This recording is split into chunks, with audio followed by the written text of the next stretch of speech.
Hello again, everybody. Friday forecast, the bye week edition. Sean Callahan joining me. Scott Frost talking to the media briefly on Tuesday. And his comments, I think, kind of opened some eyes, saying it wasn't necessarily a physical thing where the guys did not get pushed around against Minnesota. It was more of a technical scheme fit thing. Do you buy in that? I do, honestly. A lot of what I was watching Saturday, you did see Nebraska's defensive line push guys back. And there were linebackers that should have been in position there that either took the wrong fit or a bad angle or made a bad read. So I think it was as much fundamentals as physical did play a factor. There's no doubt. But I do think fundamentals was maybe as big or a bigger factor as to why Nebraska looked so bad. And PJ Fleck said that in his postgame conference. He knew that he could get Nebraska out of sorts with just basic fundamentals. And I think the edge of Nebraska's defense has been a problem this year. They have just not set the edge at times, and they've allowed a lot of perimeter things to happen out there. And that results in a lot of yards and a lot of points, which we saw Saturday in Minnesota. Wan'Dale Robinson was that was another subject Scott Frost was asked about Tuesday, and good news, it was not a season ender.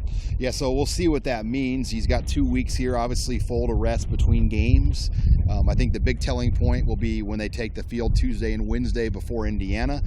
Will he be available those days? And he's a guy that needs 100% ankle. You know, he's such a shake guy in the open field. He's not a power player, and he needs both of his feet to have their full cutting capability to be Wan'Dale Robinson. So that could be something, hopefully, that is not a lingering injury. I've never heard somebody say a bye week comes at a bad time, but why is this such a good time for Nebraska? Well, Nebraska and Michigan State had the latest buys of any team in the conference. They were their Week 8 buys. Everybody else in the conference has already had one. Some teams have had 2.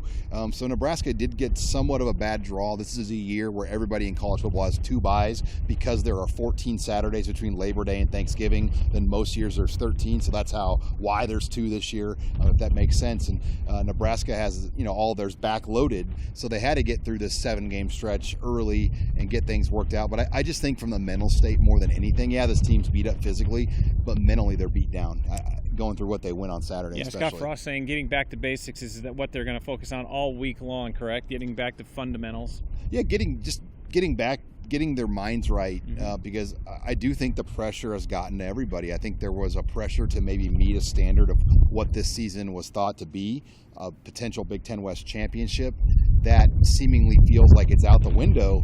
And now there's just a pressure to hang on. And Scott Frost has got to get control of this team back as far as how they play on Saturday and get these guys to play more relaxed and eliminate these mistakes and fundamental issues that have killed them. Yeah, Bill Moose talking on that Tuesday news conference afterwards saying, 6 wins, he knew that he was trying to stress patience. This is the 4th of his rebuilding projects he's been a part of, knowing that's why he had that 6-win comment in Big Ten Media Days, and he hopes to win all the rest of the 5. But, he's realistic, too, to knowing that this team is still going in the right direction, learning a whole bunch of how to get better, and he does say that this team is better now than it was last year. There's no doubt, and I think when you go back to July when he made that comment in Chicago, everybody kind of spit their drink out. They're like, well, wait a minute. Only 6? This is supposed to be 9, maybe 10 in a divisional championship, and you're supposed to play with Ohio State at this point. And to be fair, Scott Frost kind of made some comments that led you to believe that this year 2 would be it. And as we've learned, some of the holes and problems are not fixable within 2 years. Some of these are 3, 4, 5-year fixes. You would hope by year 4, especially, things will be in going. And I thought it was interesting to hear Scott Frost say with the line guys, they're going to maybe get Bryce Benhart and Ethan Piper on the field. They both have 3 games left to play in. That you could see these guys hopefully getting on the field more. They just got to show courage and get some of these young guys in situations where they want to play them and take advantage of the 4-game rule. Yeah, he mentioned Ty Robinson, the defensive lineman, by name as well on Tuesday, and Cy Newsome. And, we talking about this Tuesday news conference, there was some other big news that looked down the future about Huskers playing overseas. Yeah, I'm really looking forward to that, as you could tell with my name, Sean Callahan, going to Ireland. But Nebraska, it works out great. I think the biggest thing for this Irish game for Nebraska was they had to find an opponent that was willing to give up one of their home games. Nebraska is not going to give up one of their 7 home games. I mean, the budget, everything in the businesses around Lincoln, they rely on 7 home games. So that's why Nebraska is never going to play a game in Dallas or Atlanta, because they need that 7th home game. They're not going to give up one of those games. In this case, Illinois was willing to give up one of their 7 to play this game. So Nebraska's like, all right, we get to go to Ireland for the experience for the kids.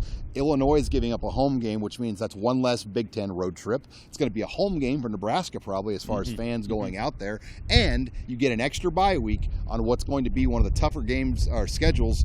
And then you get an FCS game later in the year in November, kind of doing an SEC move there to kind of get a game late in the year to kind of catch your breath. Yeah, and that game is in 2021. In fact, it will mark the second straight year Nebraska will open up against a Big Ten team. They open up against Purdue next year. And finally, Sean, just moving ahead, 5 games left. You look at the big picture.